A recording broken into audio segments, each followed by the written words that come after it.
Yeah, these lineups are actually very similar, to be completely honest. There's a lot of mirrored things, like both playing aggro mage. We see the druid, double druid band out. It's becoming a game we're all just going to make at some point. But then the hunter shaman pick and the hunter paladin pick going out first for both teams. And overall, I think it looks fairly even.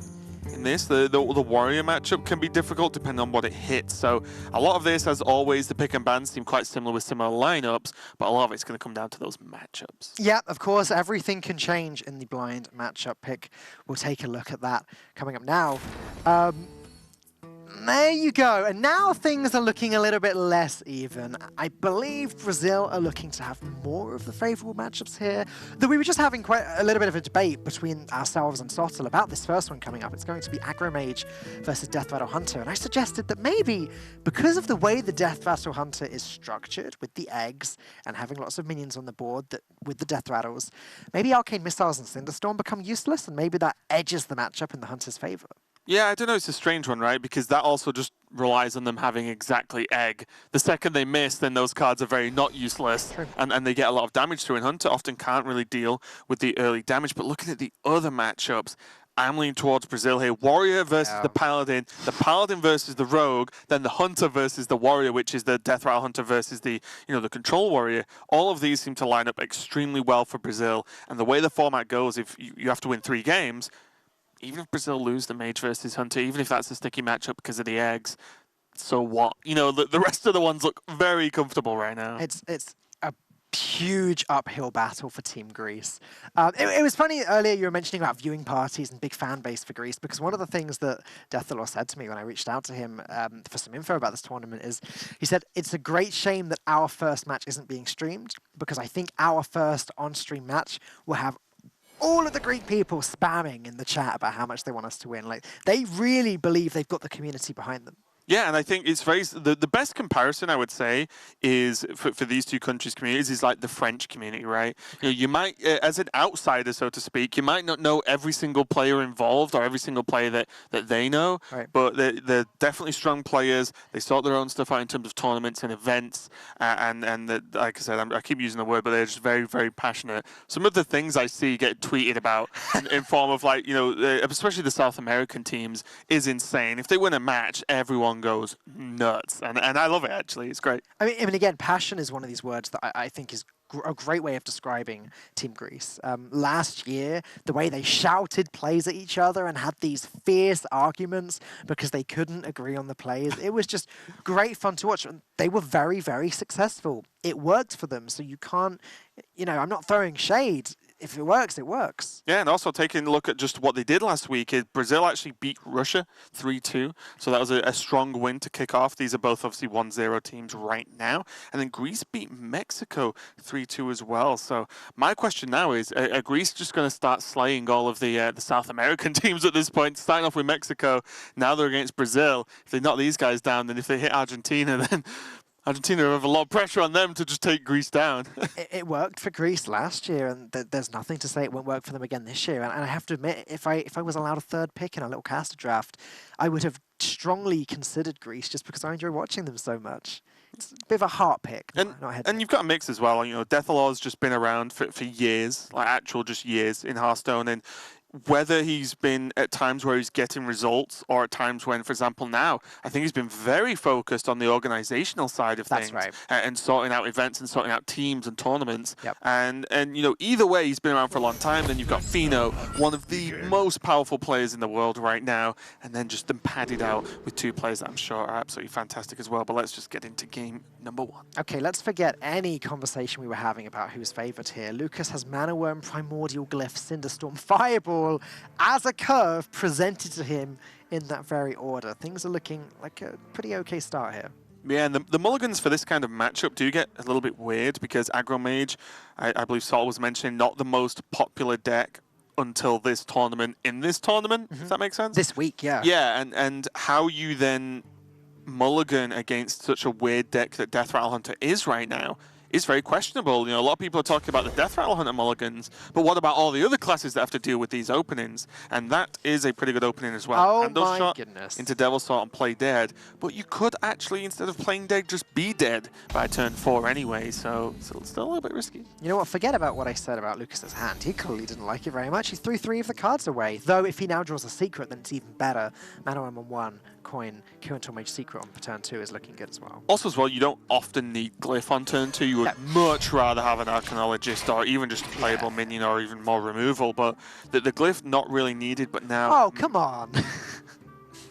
It's a tough call though. You don't necessarily just go straight for Mana Worm, coin Mana Worm, which would be very aggressive, but the lack of follow-up like ping as a turn 2 just isn't really what you're after. Look, Raven, I'm just frustrated. I tried to present the argument that maybe the Hunter is still the favourite here, and then this happens. Right, I think for Hunter to be declared favourite, they have to hit many, many things. Egg and play dead is a good start. Is it? Like, not against Mana Worms, obviously. No, but it's 1/5/5 against a deck that's more bothered about going face, and also has secrets like Counterspell, like Ruins is going to be a very interesting interaction to see how the players deal with explosive runes. But Counterspell, well, the only few spells you have are actually highly impactful when you look at cards like Play Dead, like Tracking, these things that get you ahead in the game. No, you're right. Maybe it's a little bit more difficult than I've been anticipating even without these Mana Worms, but we do have to factor these Mana Worms in this game, and it is looking rather absurd from Brazil. However, now that Greece have also picked up the Terror Scale, even if there is a secret put down on turn 3, they can guarantee the first 5/5, and then the egg will just sit there absorbing cards like Arcane Missiles, like Cinderstorm as this game progresses. Yeah, one worry here with the bow is like, normally the choice is fairly straightforward in an instance like this when you can only hero power on turn 2 anyway. But if you do weapon into the 1/3, are you swinging 3 times into that thing? I don't know. And it gets really, really, really tough choice. Now, again, awkward that there's no Mana Worm coin play that you can put out. This is a pretty interesting turn because, again, I've mentioned Cinderstorm several times because it may be difficult to play and hit the face consistently in this matchup, but this is an opportunity to do that with the coin. I actually think just coin Kirin Tor is probably the best play all around here because what that does is, at the end of the day, it puts a 4/3 on the board. They've already swung the Candle Shot into the Mana Worm. You buff the Mana Worm with the coin anyway, do a little bit more damage, and you have a 4/3. Guess what? 5/5 from Egg isn't that scary when you've got a 4-attack minion and ping. Gonna go with the Kirin Tor Mage, as you said. We have many the logic to this is obvious as well. I mean, amongst everything you were saying, it's an extra body on the board, right? That's always good to have. And it's more damage immediately from this. It just means that Cinderstorm may be sitting dead in Brazil's hand for the rest of the game, but maybe that just doesn't matter. Yeah, well, now you need to start. This is the issue with Hunter, right? They play the egg on 3, great, absolutely fantastic. What you want to do? They're going to take 6 this turn minimum. And that is very, very scary. That counterspell drawn a turn too late. This would have been beyond perfect for Lucas if that was played for free with the Kirin Tor. No 2-drop again. Really frustrating for Team Brazil here as they can't Mana Worm and do something. They couldn't just make a play last turn with the Mana Worm already on board, apart from that coin play. You know, they couldn't coin out with the 2 Mana Worms turn 1 and then have a 2-drop to actually follow it up with. It's just, they really wish they had a card that had 2 mana right now. I'm finding the Candle Shot really amusing at the moment, by the way, Raven, because you said, are they really going to hit this Mana Worm 3 times? And yeah, they are. But it's going to work. But that's worked out even better. One, they've just saved a lot of damage. Of course, they've saved, what, like 3 damage? They would be on 25 right now if the Candle Shot didn't have its immunity ability. But also as well, it's just because there's been no strong follow-up. The 4/3 is good, but it's not 1-drop coin, 1-drop into 2-drop into 3-drop. Yeah, that's insane. I do like the secret though. More damage, and also now the question of what do you play? Yeah. Is it runes? Is it counterspell? I guess Greece just play around both and just drop the play dead and drop the Terror Scale. Guarantees at least 1 5/5 on the board, if not 2, if it is runes. The Candle Shot is always going into the Mana Worm here just to finish the job that was started 2 turns earlier. I wonder.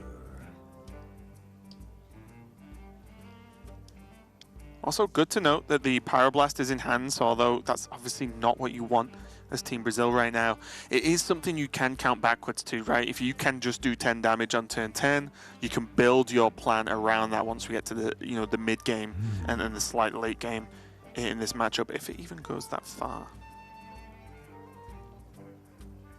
Greece were hovering over the Firefly there as if they were tempted to try and bait out the runes from that and then go on and play the Terra Scale, but ends up just taking a risk, putting the 3-3 down, getting rewarded. Well, now they just can't play the Firefly, yeah, right? exactly. Yeah. And now they just forget about Play Dead. They know that that's Counterspell. Just go for as much tempo as possible, and it's definitely paid off. And this is where the big questions start getting asked. What's the big question, of Team Raven? Brazil? Well, at what point do you think you have to go face? At what point do you think you can keep playing for the board? Okay.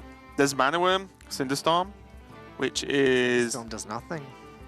It's unlikely it procs the egg, but also unlikely it does much else apart from potentially just hit the 5/5 once, and then you can get the trade. You could even preemptively trade into it to make it... not that that changes anything, right? You might save 1 damage, but the extra damage probably doesn't do much. Again, I don't want to be too results orientated here, but if the Cinderstorm was played on that turn where the Curator Mage was played, the following turn a secret was drawn, so the Curator Mage would have been able to be played for free with the counterspell that was played anyway, and Deathlord would have taken 5 more damage from that Cinderstorm, which he just won't be taking. So Time runs out on me. that is potentially a factor in changing the course of how this game has gone. Yeah, well, one thing I'd say though, if you play the Curator afterwards, then, well, he just took 4. That's true. So the Curator wouldn't do 4 damage, it would just die. Yeah, that's true. So then you gain, it's like a gain of net 1 damage. Yeah. And Cinderstorm is still useful though. Like, you know, this egg doesn't necessarily ever get played. The Cinderstorm is useful, but it's quite risky. You can negate a lot of that risk though, right? Yeah. I don't know, it's just unlikely that it's really going to make any contact with the face this game. Now, Greece know that that secret is a counterspell. How do they apply as much pressure as possible to the board? I guess they just cube the egg. Yeah, it's probably the best thing right now. They know Play Dead does absolutely nothing. A cube 1 is just a 4/6 in itself anyway. Generates an additional 5/5, and even if that was ruins, it wouldn't really be the end of the world, but even though they know it's not. But this is still just a fine play because you get 2 eggs on the board, 2 5/5s. And yeah, they have to flip the board right now because although it looks bad on paper for Brazil, they still just have Fireball, Cinderstorm, and X off the top, right? And this is where you see the trades, right? You have to just remove as much of this board as possible. But now this is what I was talking about. Now Cinderstorm's pretty sweet. Good, yeah, can't deny this. Cinderstorm isn't always bad. That's a good one. That's a good one. Wow. Three of the minions now put into, well, 2 destroyed, 1 put into ping range. Bear in mind, this Play Dead's still getting nothing done because the counter spell. Yep. There isn't that many spells in the deck, to be completely honest. And also, yeah, the cube's annoying, it's going to hit you for 4. You are going to take, what, 10 next turn? You are on 27. It's a long time, and you have got Fireball. I do like this attack to face with the Mana Worm. There's no late game for Brazil right now. They just have to go face. Yeah, and on Greece's side of things, there aren't that many ways of restoring health or preventing any of this burn damage. Deathlord honestly needs to pick up Deathstalker Rexar as soon as he possibly can, because then he can start to get these lifesteal minions with Rush. Even Life Drinker restores a little bit of health. Plated Beetle is some armor. These are the cards that Deathlord needs, so he needs Rexar. I think it's more likely that Kathrena actually wins him the game, to be honest. Oh, with King Crush? Or anything, to be honest. Like, it gets to the point where you have, what, 2 to 3 turns, roughly now? If you imagine a semi-worst case scenario. But look at this board, there's so much power here. There's what, 8, there's 9, there's 14 damage. When did you last see someone cube a Firefly, Raven? About 5 seconds ago. Okay. But look, like this is just a lot of damage. This sets up to, like 2-turn lethal, effectively. It does. I'm just thinking about the backswing. I mean, Lucas can Fireball ping the face. That's 7. There is no second Fireball. In theory, there's no lethal now until turn 10 with a Pyroblast, and he would be dead by then. But there are a lot of draws in this deck that would generate the damage required to win. Well, just Fireball, right? Fireball. Oh yeah, I guess he wouldn't have the turn. He has 2 turns. Yeah. He has this turn, next turn. And that's what you're doing with the with the minions, right? Like, you go wide enough that worst case, if you know, even if a minion gets, say the 5/2 gets killed, which isn't a stretch, well, okay, the next turn you set it up, and then worst case you have Katrina is potentially even a runes goes down and props Katrina twice. All right, so Luca's going to try and kill the dinosaur. He does it. Wow. Pretty good. Plain and simple with the arcane missiles. Runes is nice a turn before Katrina's available. Sort of, though it will guarantee, if Grease decides not to play any minions this turn, Katrina comes down next turn and gets 2 procs immediately. That's almost a guaranteed King Crush. A very high chance of a King Crush. There's anyway. 5 minions, right? Yeah, okay. So, but the thing is, though, by doing this, by setting up the runes now, well, if your opponent just doesn't play a minion, then it's more likely that you have lethal anyway, because you can set up this turn, the Fireball's still there. Right. If they do play a minion, great, you're even closer. Yeah. And then Katrina has to get the King Crush in time because you've done this extra damage. Is there anything that Grease can consider Stitched Tracker to pick them up? I don't think Grease can take 4 damage. No, I don't think he can.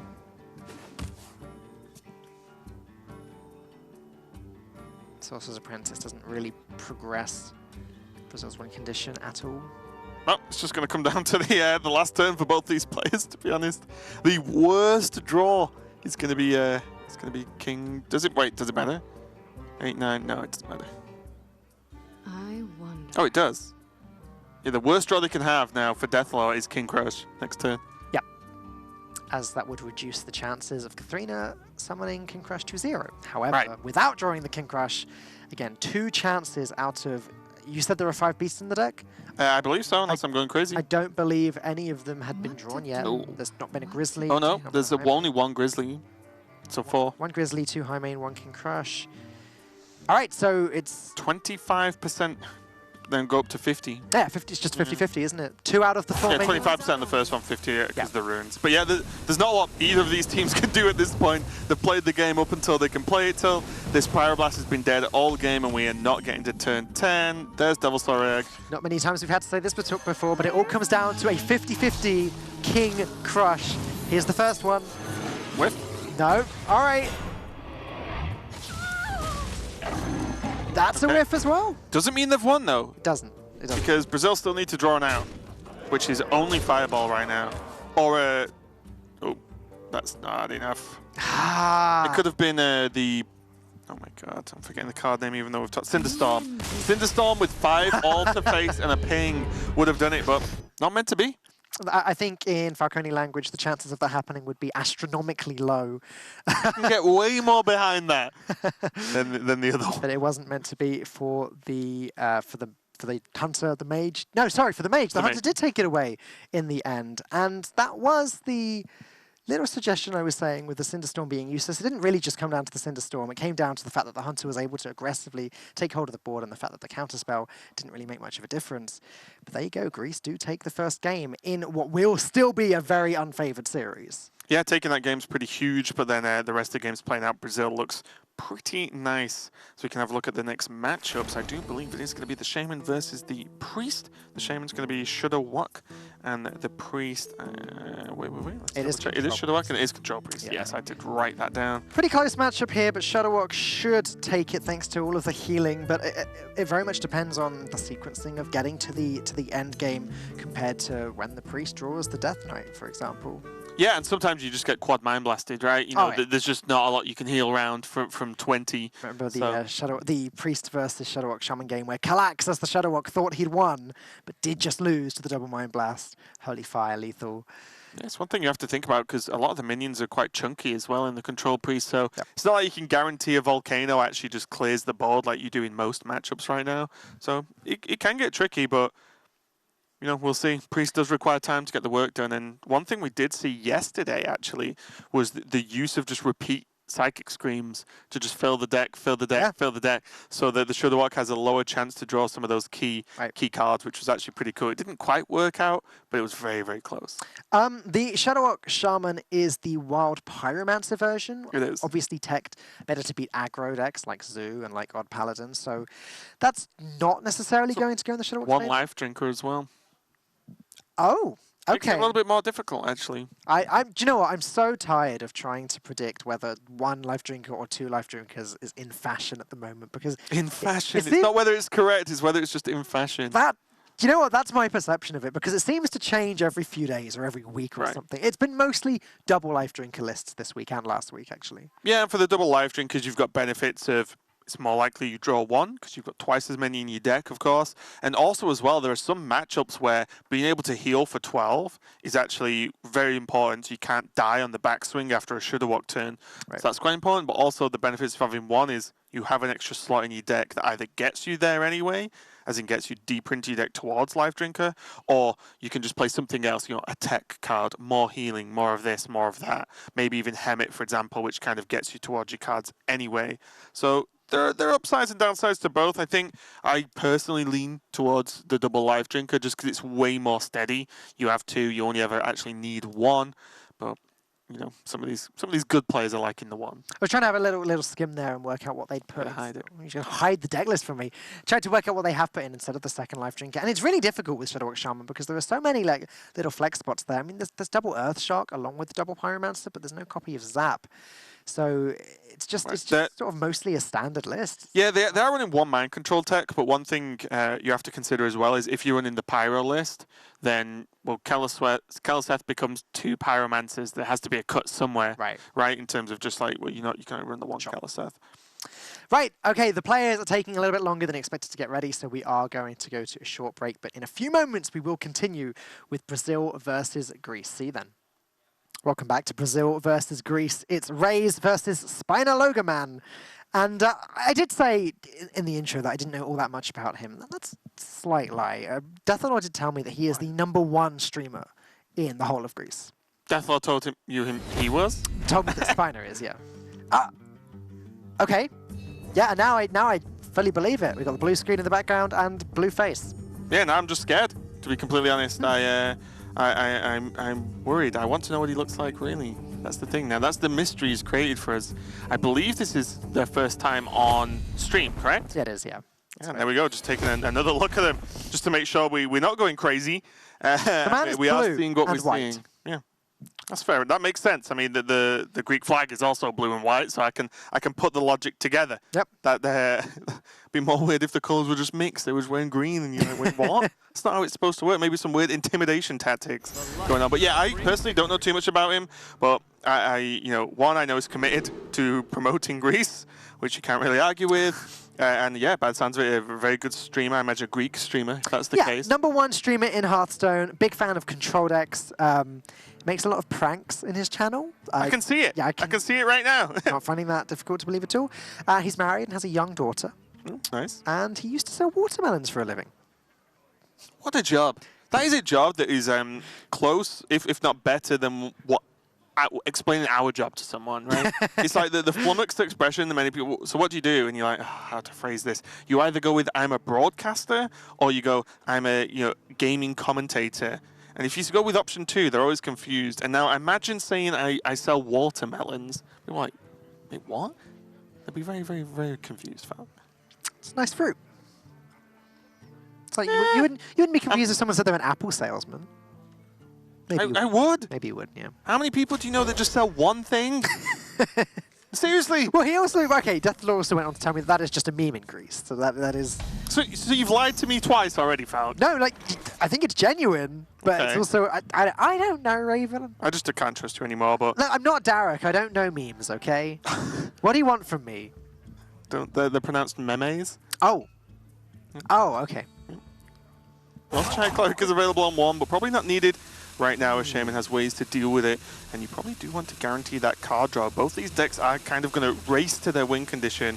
And race! It's just natural, that fam. Yeah, okay. And try and just get there as quick as possible in terms of just closing out the game, because I think the onus is going to be on Team Greece to get there first, because Team Brazil have a much more inevitability in terms of their win condition. Yep, they're going to get there one way or another, assuming they play their cards play their cards right. Good job, Pug. They're going to potentially win if they play cards in this card game. Let me elaborate. Maybe. In order to guarantee the Shadowwalk goes off, they're going to want to play Zolas with Grumbles, combinations like that, or at least get multiple sounders. Well, exactly. See, what I said wasn't actually wrong. It was just incredibly vague.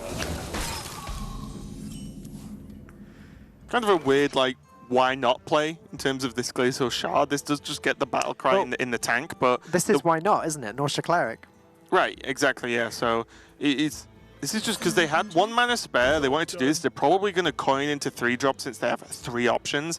And the biggest thing here is they do have Earthshock for a worst case scenario. So they do have an answer to Northshire Cleric. They haven't just blindly done this. There's Mr. Wok, as Lorinda likes to call him.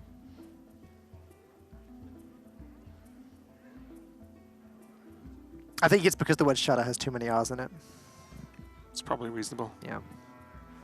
1 being too many.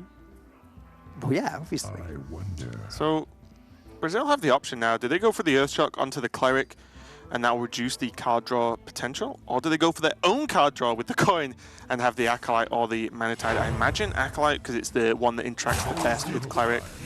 So yeah, they have gone with the Acolyte and just said, you know what, you can draw a card, we'll draw 3.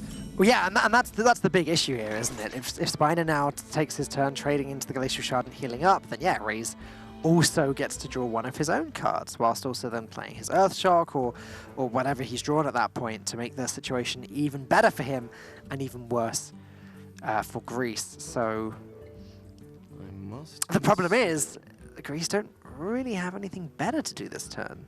Trade and drop the Gluttonous Ooze, sacrificing all of the card draw. It's not pretty. Yeah, it really isn't. The Acolyte was a great gambit though. I think they have to go for the heal though, right? You kind of commit to this. You need to take the Glacial Shard off the board, get the heal down, draw 1 deep in. Yeah, they can only really draw 1 card next turn, so you're always at least keeping up with them is the important part here. If you play the Ooze and then they just kill the Cleric next turn and draw a card, you've gained a 3-3, but they've drawn 2 cards minimum. I want to point out that, Greece have now drawn their second Mind Blast, putting a pretty hard cap on the amount of damage that they can deal in 1 turn with these cards in combination with the hero. They do run a Holy Fire, so double Mind Blast Holy Fire is possible at some point, and that is often enough. But it's a big limitation for later on. It is. They can then have to probably, as a backup plan, try and get a Holy Fire, get Anduin online, and then Hero Power, Holy Fire, Hero Power, Hero Power, Holy Fire, Hero Power, Hero Power, Mind Blast, Hero Power, Mind Blast, Hero Power. That was very descriptive. I'm not turning it into a song. But yeah, correct. You could turn that into a song, actually. I think I could, yeah. It would be a great meme. Good job you're learning. I just need a very generic dubstep backing track, and I'll add my voice to it. It'll be great. The Farsight into the healing rain is going to be pretty impactful late game, because it means that they can just heal whenever they want. Me and Sol earlier talked about having to do something else as well as play healing rain in a lot of matchups. You don't want to just healing rain pass, because it's extremely likely that most of the health you've gained, you actually just take again next turn and you've not progressed your battle plan. So healing rain at 0 mana means it's just a 100% choice for Brazil. I mean, healing rain Hex is a big one for the Alexstrasza turn, isn't it? Or at the very least, healing rain plus a Glacial Shard. But then they want to be developing as well. They want to be getting closer to that Shadowwalk win condition. They want to be playing Saranites or Grumbles or something. So you're right, the healing rain costing 0 can make a huge difference later on, and it's not something that Greece are likely to play around when they're setting up a 2-turn lethal. Right, and a lot of it just comes down to overload management as well, where the healing rain gets a little bit more tricky to slot in. And nice little cute play with the Acolyte there, just going onto the Cleric so he can get a easier trade on the Acolyte. So it's kind of a 2 for 2. I said Acolyte twice then, but obviously meant the Priest Acolyte buffing the Cleric onto the Brazilian Acolyte. This is the second series in a row in which we've seen this play, actually. It happened in the last series that Subtle and I cast together, and it's just a weird use of the card, isn't it? Rather than stealing attack, lending its attack to a friend to make a valuable trade. Yeah, I think it's pretty good overall. A lot of the time, the 4 health on the Acolyte means you can just still get some value out of it anyway. And especially back in the day with the actual combo priest being way more popular, you could do this to just say, I'll give my lesser minion more attack, because this Acolyte's going to get buffed anyway if you have like Power Word, Shield, Divine Spirit, for example. I mean, also, this is not a matchup in which Greece are going to need to rely on the Twilight Acolyte in Gabao Shadow Priest play. There's only Grumble, I think, that's actually a big threatening minion worth stealing in this deck. Otherwise, it's mostly minions that have 2 attack or less anyway, so Twilight Acolyte just isn't needed for that combo. Yeah, and this is just a game of card draw right now. There's Anduin, so that's going to be nice for Greece. They know they have it in a couple of turns' time, and they can build up to it. Now they have Alex, they have Anduin, they have Double Mind Blast.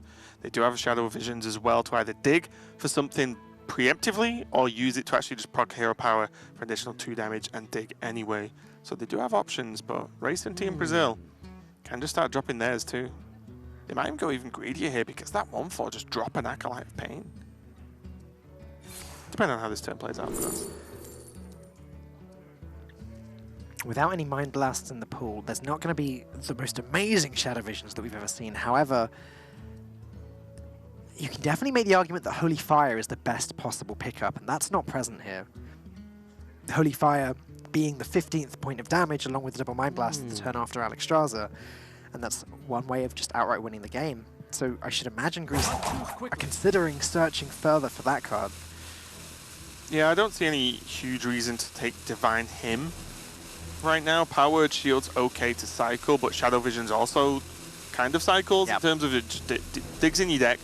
Actually gets you a decent option most of the time. So Shadow Vision's being picked up, not too much of a surprise here from Spina Logman for Greece. Second Hex for Brazil. Yeah, the issue for Brazil here is that Greece are actually getting into that position where they can start to deal little bits of chip damage. And while Greece's health doesn't really matter until there's the Shadow Walk win condition just there, and then Shadow Walk wins in 1 or 2 turns anyway, Brazil's health really does matter because the Mind Blasts are a very real threat. Yeah, they do have to consider them. As soon as Anduin comes down, you have to say, okay, how much damage can we take next turn? And because there's a team of 4, they will have someone hand tracking pretty heavily, and they will see that 3, 4 cards are going to be in hand for most of the game right now. Yeah. And soon they'll see Anduin, then they'll see Alexstrasza, and then right, guess what else is in hand? Because you do not Alexstrasza for no real reason without some kind of burn plan to follow up with. And I mean, there's always the possibility that Greece are able to reduce Brazil's health low enough where they have to play the Healing Rain before Alexstrasza. Then Alexstrasza comes down and starts to really threaten that lethal. And Brazil are going to try and put a stop to that by reducing the chip damage on the board as much as possible with this Glacial Shard.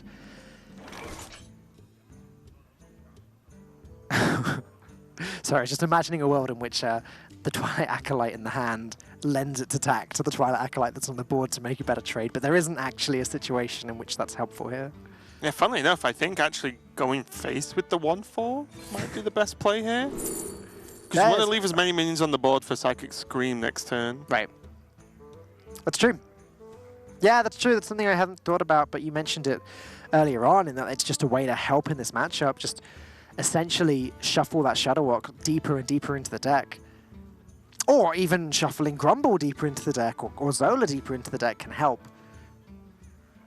Yeah, I mean, they've not seen any of the activators yet for the bounce effects for Shadow Walk, so even if there's Shadow Walk, even if there's a Chain Gank that we can see, it doesn't matter if they can't actually bounce them. It means that there's a finite amount of damage available from Team Brazil, and that's what we want to see. They are going to trade instead.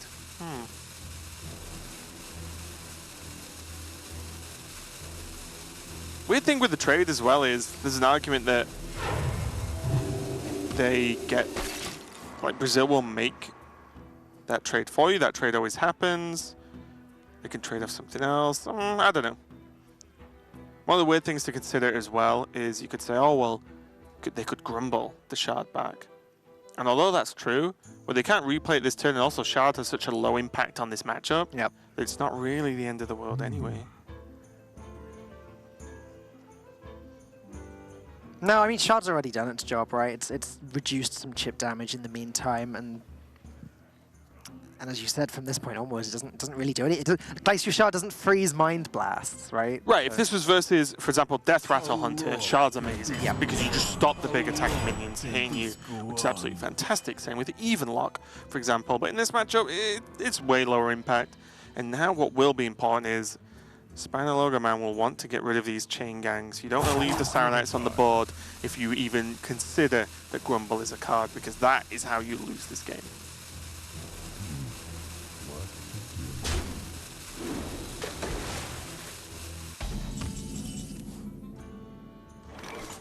There's that one life drinker, Raven. Yeah, it's going to be pretty good. Vital pickup, actually, because Brazil are never actually winning the game before they draw it. Now, that Psychic Scream is just that little bit worse as one more combo piece has been drawn. However, Grumble is still important, so it is doing its job. Yeah, Life Drinker can come down now. Also, it's a small note, but Life Drinker healing the 1, you could say, well, good, because that means the priest hasn't done any damage to them, but also it means that Life Drink is not going to come down later and heal for 3 to maybe get them out of those ranges of double Mind Blast. So it literally has to be healing rain or Shudder Walk at that point. Can't see a reason not to Life Drinker. Get it alive, play the use. Just get as much onto the board as possible to contest whatever Greece want to play next.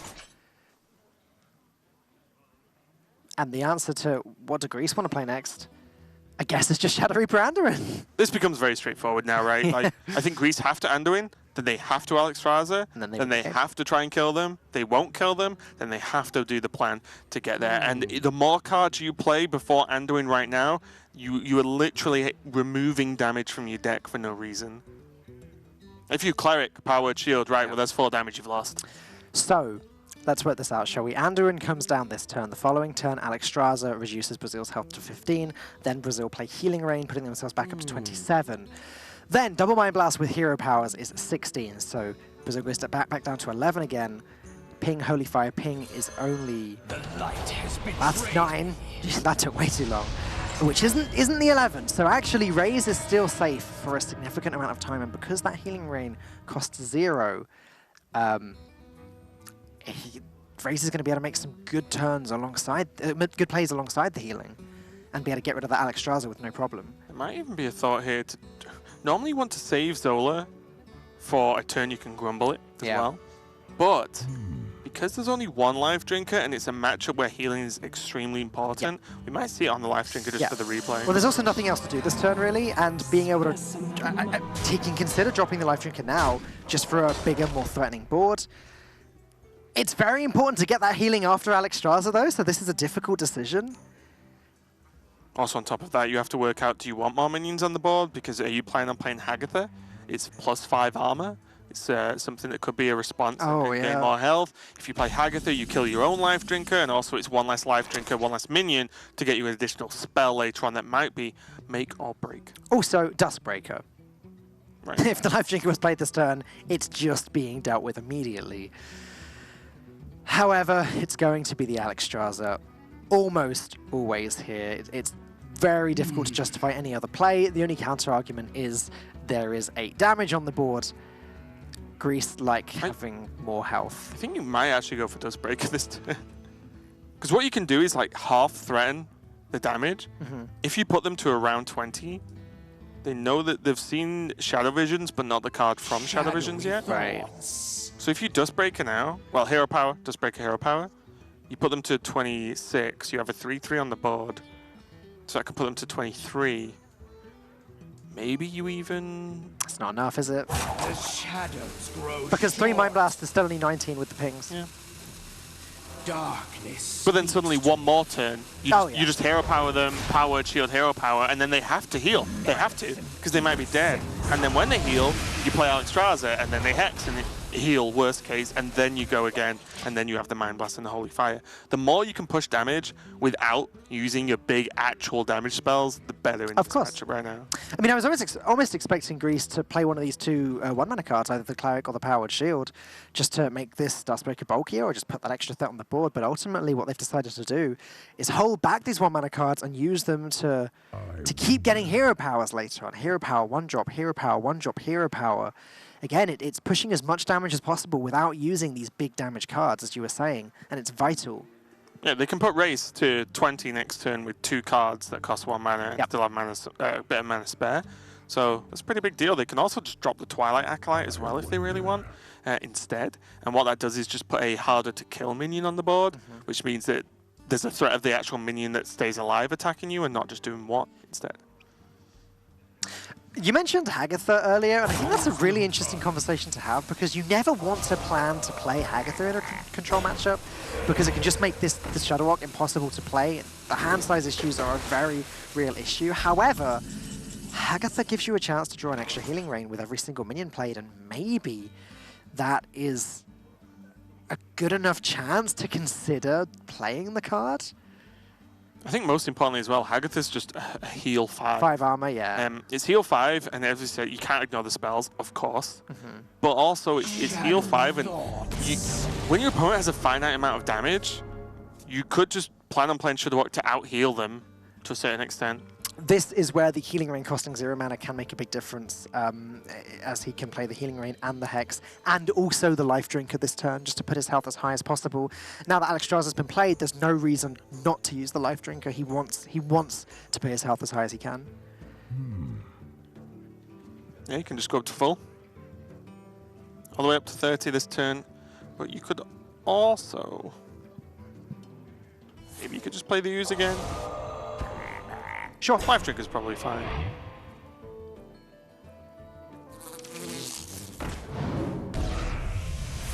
Yeah, I mean, you're right. It's not vital to get up to 30 this turn. There's no way that Grease does that much damage that quickly, but I think there's just an element of there's no reason not to, and it frees up Brazil's mana to play later on. Yeah, you have the mana available to do stuff, because it might get to the point where you just have to Shadowwalk and hope. 2 Holy Fires in hand now, so that's 9 per turn. Then the double Mind Blast with ping turn is 16 damage. I mean, 18 plus 16 is more than 30. It's true. So and you have just seen Life Drinker number 2, and that's all of them. Yeah, so that is a 3-turn lethal setup potentially. Though Shadowwalk obviously is capable of healing Brazil.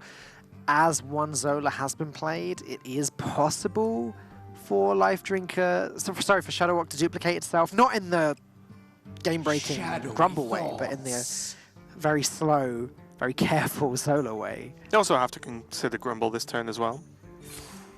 Because if Grumble bounces the Life Drinker, then that's +3 healing. Not enough to make an impact on the overall plan, I think, but something you do have to think about because your +3 suddenly takes you from lethal to not lethal. I agree, however, I think there's a strong chance that if Grumble was in the hand, Grumble would have been played already, and that's probably the read that Greece are having to take in order to make these game-winning plays. He has to just say, they have to say to themselves, well, look, Grumble's not there. If it is, this game becomes much harder. Let's just play as if it's not. These hexes are also super annoying for Hagatha. Right. Because you just can't get the 3 damage through.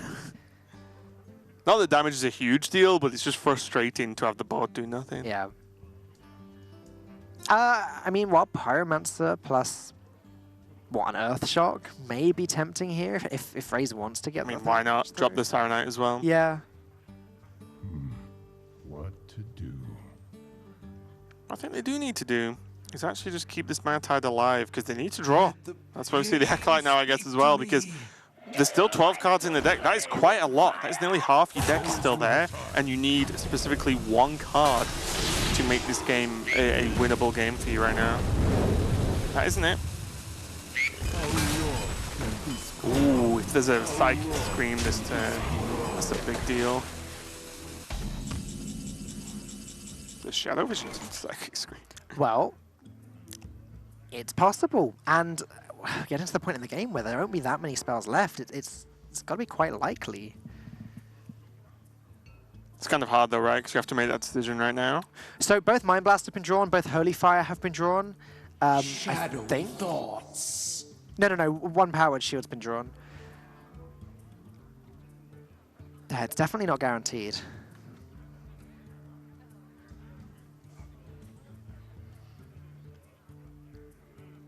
There's no other consistent way of clearing this board, though. Darkness speaks to me. Then again, the ping Holy Fire ping turn does set up the double Mind Blast lethal next turn. Yep, puts them to 12. And again, double Mind Blast with 3 pings is 16. One issue is then Shudderwock keeps them alive, and then if you can't deal with Shudderwock, then you lose. Right. Shadowy That's true. thoughts. Flip side of that, Grumble hasn't been played yet, and with this wide board, it's very unlikely that Zola hits the Shadowwalk. Right, but you could be dead, was my point. Sure.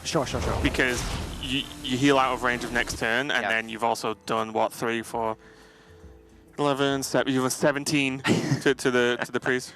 He's praying. That can only mean one thing. The Millennium Puzzle, getting the job done. But this is completely reasonable play by Greece, to be honest. I think at this point, with those Mind Blasts in hand so long, this is what we alluded to earlier, where you kind of just have to go for it, Yep. and you have enough to beat the heal, and you've not seen Grumble yet. It's as early as it's ever going to get, where they don't have Grumble, and you can win the game next turn. And we can see there's no healing, so the Hagatha is going to have to be played if they want to live. Okay, this is getting a little bit exaggerated here. Come on, Spiner. Can you just play the card? You're asking Spiner to play the card? What card? Sorry, Raze. Can you play the, sorry, Spiner's the one praying. That completely threw me off there. But like, you have to play Hagatha though, right?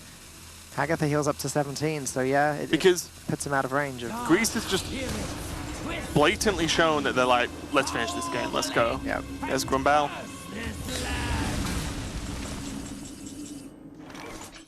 Okay. This is so funny though. They can't play Grumble. Right. And oh, Greece one off lethal. I think they just go off with Northshire and Shadow Visions this turn. Yeah, there's no reason to reveal that they've got all of the burst unless they Darkness speaks absolutely need to use it. And as we've been saying, those 2 1-mana cards are there for a Right. reason. They've been held onto for a reason. I think to a large extent it doesn't matter, except this turn you can try and get more out of your spells because there's more cards for Shadow Visions to hit and to choose from. I can't recall exactly what spells are left, of course.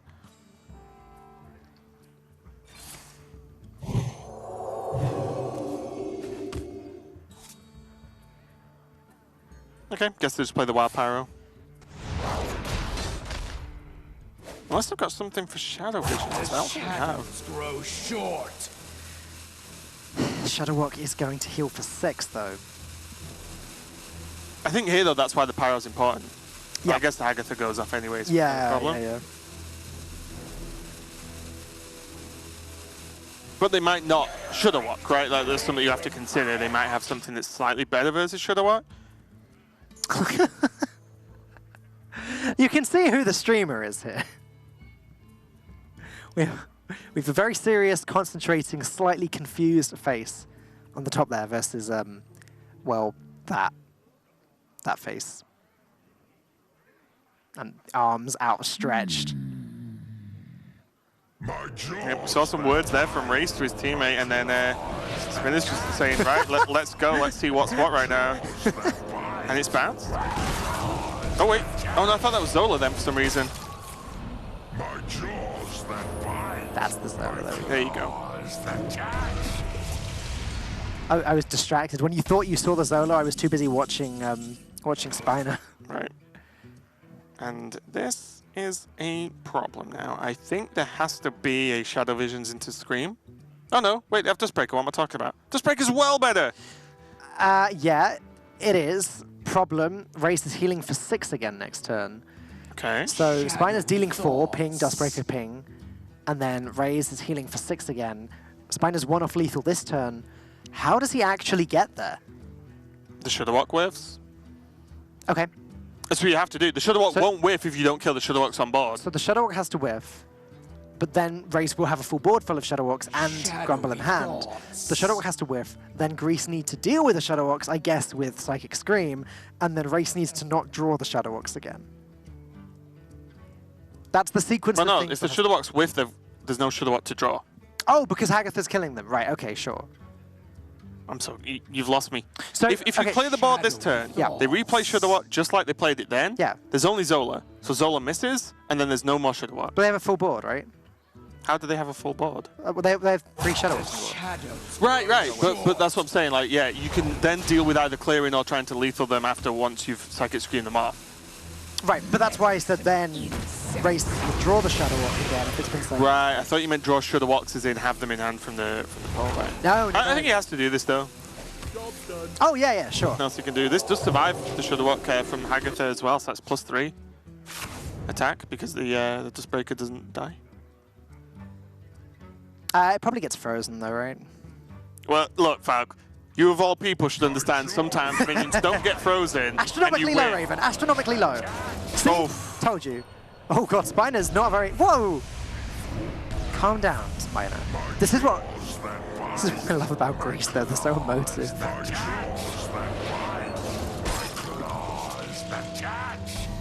And Did whiff. It did whiff. And although I'm... Oh my... well, this is just, Pyromancer, Shadow Visions... No, because he can't heal up the Pyromancer again. I mean, also there's a slight issue. Is that there's a Lava Burst in hand. Yep. And Spiner has no healing. So, as fun as it is to tunnel on Shadow Walks, Darkness speaks. that does seem more vital here. There's still Divine Hymn in the deck, I think. So while Pyromancer, Shadow Visions, Divine Hymn, Mind Blast, clears the board of Shadow Walks, and hilariously does put Greece out of... Why is that? Watermelon Salesman! The problem is... Okay, they are going for it. Do you like to play with fire? The question is, do they actually play around the Lava Burst? Which they... Well, is there a probably reason you wouldn't play it? If you clear these now, you know they're gone. You can win. But now Divine Hymn is... Well, now it's not going to clear the board, though, because the Shadow Walk that hasn't been pinged yet won't die. Where if they made the play that I described without playing the pings, there would have been 3 spells played. But because they've done it this way and pinged minions instead, they haven't had the mana to play the Divine Hymn. I mean, I'm saying that they should have been playing around a card which they definitely shouldn't have needed to play around, but either way, they could have done it that turn. They could have increased the health total. It didn't work out, and Race eventually took down that game with the Lava Burst. That was a stressful game of Hearthstone, Raven. It really was. It was like both teams are allowed their cards and see who wins. Obviously, they weren't really allowed Grumble because it didn't ever get played, but yeah, you've got to think, if you can do it without pings, is there a reason to not do it that way? Because all the Shadow Walks get removed. How do you ever lose? Okay, the reason to not do it that way is because holding on to the Mind Blast means holding on to more damage for later with pings to the face. But like, again, the play I was describing was you play the Pyromancer, Shadow Visions, get Divine Hymn, play the Divine Hymn, heals up the Pyromancer, heals up the face. That's 2 AoE effects, and then 1 Mind Blast, and that's the 3rd AoE, clearing all of the Shadow Walks and healing the face. Right, but my point is when you look at it as whether it's right or wrong. Like, why not do Like, that? if you do it that way, you clear all the Shadow Walks 100%, and you know there's no more available, so you shouldn't really lose that game at that point, even if you've played a Mind Blast, who cares? We are in agreement, and Greece are going to have to talk that through and work out if they realistically should have been playing around a Lava Burst. We're going to go to a short break now, but the rest of the final series of the day coming up straight after. The score is 1-1 between Brazil and Greece, with Brazil just picking up their first game in the series, and things are looking good as their next matchup is going to be them on the Warrior versus Greece on the Paladin. And this is difficult for Paladin, isn't it, Raven? It really is. It is doable, but pretty much everything Warrior does is a pain. Like, Warrior makes a lot of low-cost taunts, has a lot of 1 damage AoEs, and has the weapons that even add on top of that as well. So it's kind of weird that kind of probably frustrating actually that they have to play the Paladin to this. That's the way the format is. But I think Brazil are looking pretty nice. And then on top of that, obviously they have the Paladin versus the Rogue, which is pretty decent anyway. So we might see Brazil have a decent chance of going there 2-0 in the next 2 games, which means they go 3-1 in the total series overall. It's a double threat for the Quest Warrior versus the Odd Paladin, because not only the endless board clears they have with the Warpath, the Blood Razors, the Balls, etc., but it's also the fact that they put up taunts. Right. And even a board full of 3/3s doesn't do much against the biggest of taunts that can appear for this Warrior. Yeah, the Mulligan's looking pretty good already for Perna, as there is a Blood Razor available, and even the Cornered Sentry can get some work done, even if you just have to have 3 1/1s on the board. Something interesting that Sato mentioned in the earlier series is that nowadays, with Quest Warrior, it's very rare that you actually want to throw away the quest. I think, Raven, this may be the one matchup where Brazil will want to throw away the quest. I disagree. Oh. Look, I think you keep the quest. Think you want to just win the game? Well, the problem is that Paladin keeps making dudes, and unless you get to your Death Knight fast enough, you can't keep clearing them. You have a lot of clears, don't get me wrong, but if Grom is bottom 5-ish, and they have a decent draw, they can just hit you. Like, for example, imagine late game, they draw Vine Cleaver and you don't have Grom. Right. But what do? Well, you can at least try and clear the board, weapon them down. One, you get a 4/2 weapon, and then also a hero power that actually clears something, or it kills them. Yeah. So I do think you have to keep it. I'm just concerned that the hero power is just going to be killing 1/1s, but there you go. Perna agrees with you. He keeps the quest. And like you said, the Garrosh is the big deal, isn't it, in this matchup? Getting that hero power, like forget the quest hero power, but a hero power that clears the board every single turn, yes please. Right, and I think, for example, if Garrosh was in the mulligan, you're way more likely to just throw away the quest and be like, the Garrosh is our quest in this matchup. The quest is get to turn 8, win the game. Right.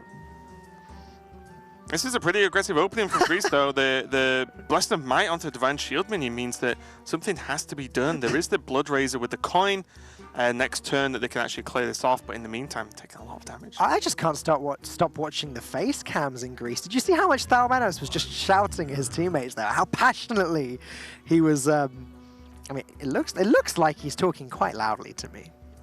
Yep, I would have to agree. But it also looks like he's smiling, so they're probably just having a good time.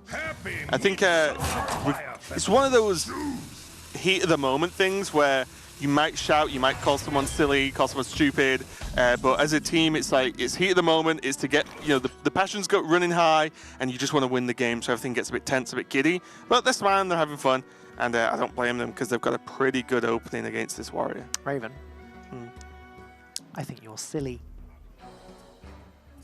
Okay. It's just not enough of an insult to me. Oh.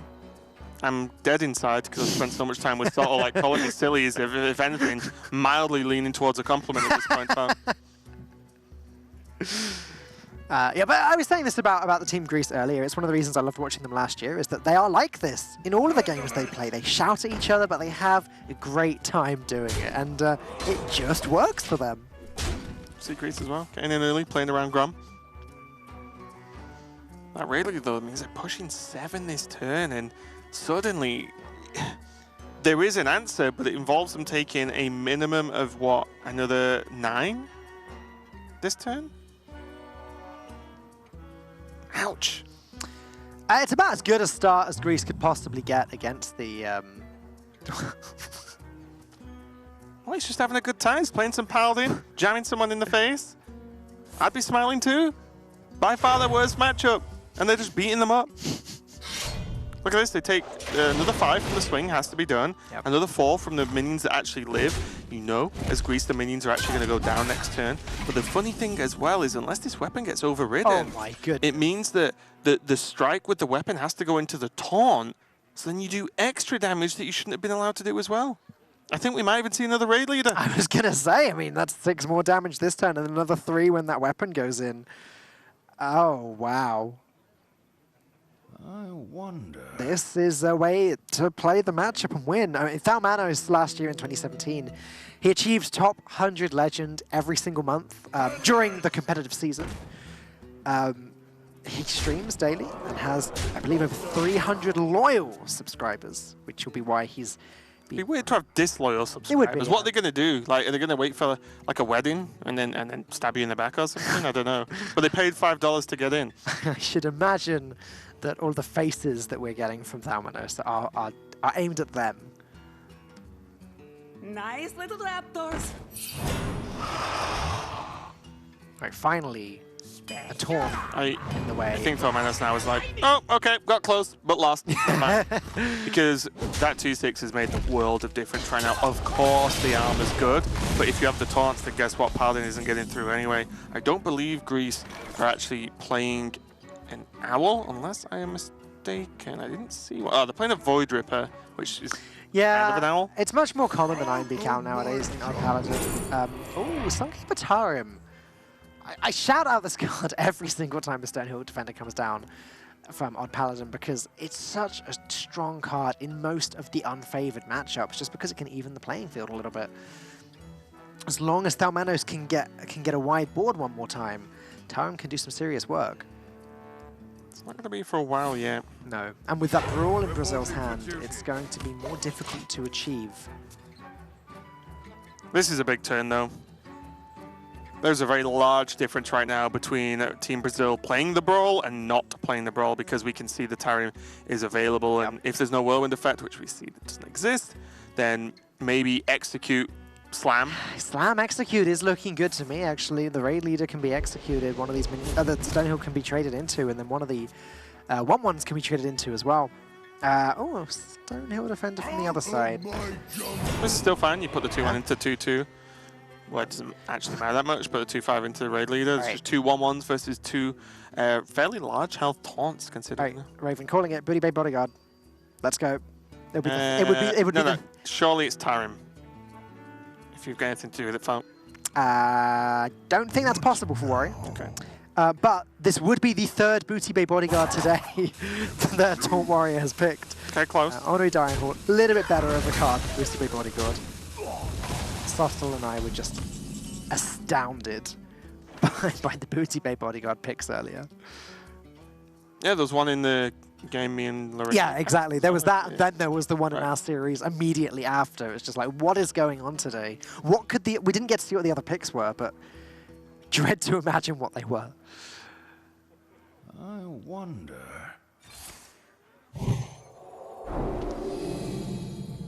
Pretty good Divine Favor here. Yeah, Tarim looks like, well, you can go 3/7 on the board and clear the 2 taunts. It's like, well, yeah, but I think you actually, Team Greece are at the point where they need to actually just stick a board and then Tarim for the big push and not just rely on a 3/7 to beat Warrior, that still has access to executes as well. Did get that Corridor Creeper as well, along with the double Fungomancer, which means next turn, at worst, there's Hero Power Fungomancer, which creates 2 chunkier minions to deal with from Team Brazil.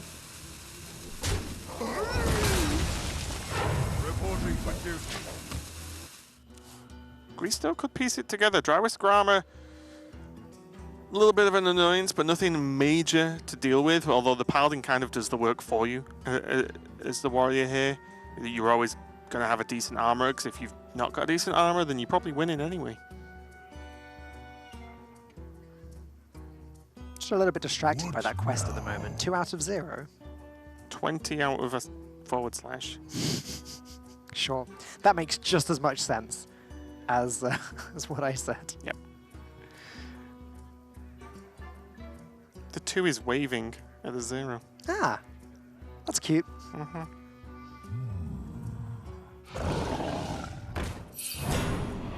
But this is where the Warrior is starting to get just out of range of that Paladin. Sunkeeper Tarim is still this beacon of hope for Greece. However, they're going to want to Hero Power on the same turn, or at least play Lost in the Jungle on the same turn or something to get as many of these 3/3s as they can. Maybe even Corridor Creeper on the same turn. Well, now they can have a 3/6 and 2 3/3s.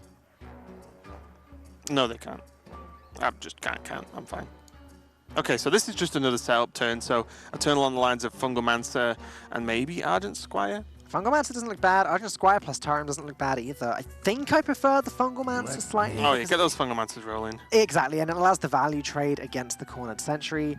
Hero Power can happen the same turn as well, further discounting the Corridor Creeper, which can later come in handy with the Sunkeeper Tarim turn. There we go, 3 out of 7. That makes more sense to me. Mm-hmm. The quest.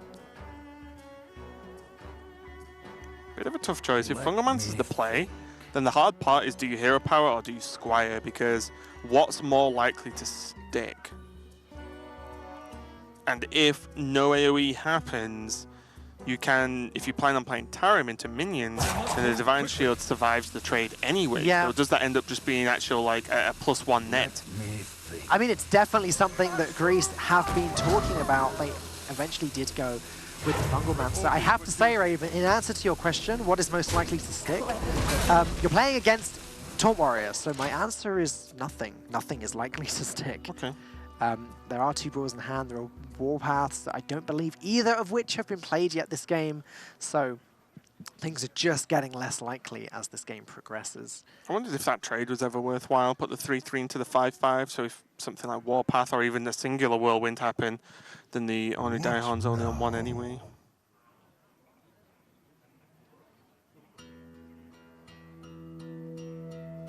I think Warpath just wins the game for Brazil regardless, so whether or not the Ornery Daihon survives.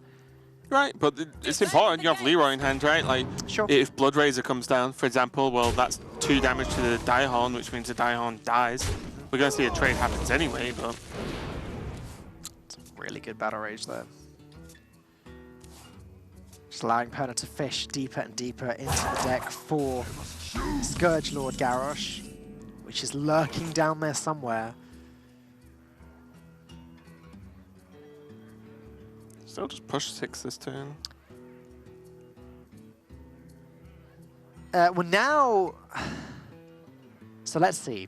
Hero Power, trade in the Fungalmancer, 0 mana Corridor Creeper, Sunkeeper Tarim is all playable this turn. I guess the Corridor Creeper actually gets played after the Tarim, so that it's 2-5 rather than a 3-3. I don't know if you want to Tarim this turn. Oh, wait, but if he trades the Fungalmancer first, then the Death Rattle procs, and then there's more 1/1s on the board. So never mind, scrap that. Yeah, I think you can just Fungalmancer here. I wonder. With Fungalmancer, Grease can basically take control of the board. Gonna go with the Tarim, but without the Corridor Creeper. Oh, he can just play that after anyway. This is fine. Move quickly. Okay, so pushing 6.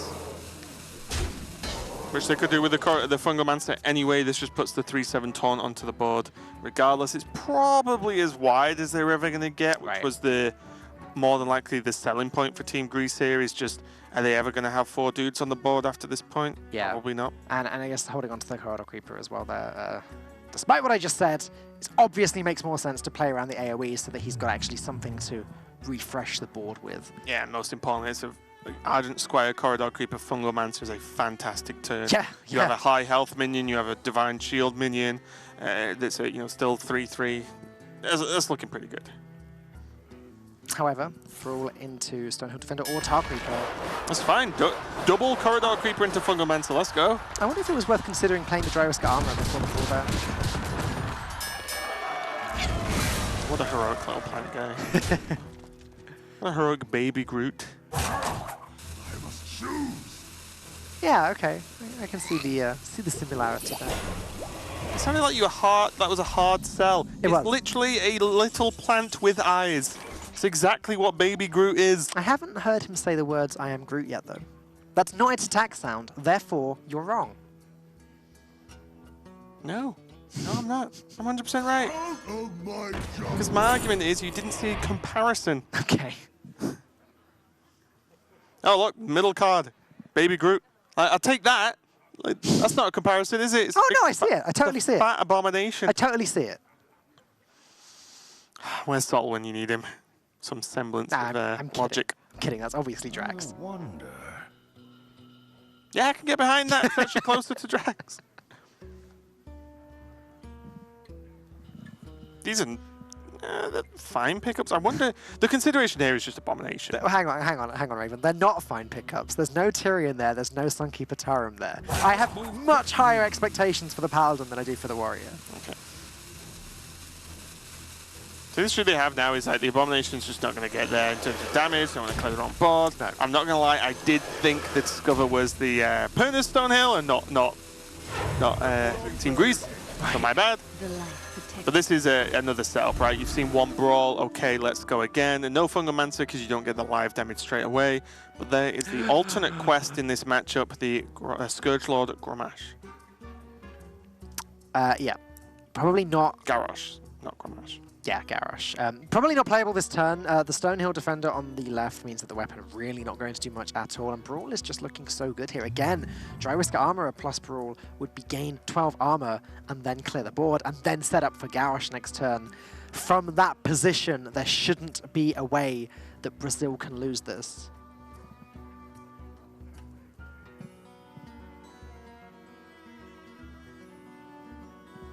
What now? Not even gonna, what is he playing? Saving the Dry Whisker for? Well, there's still another sentry in hand. He also just doesn't need it.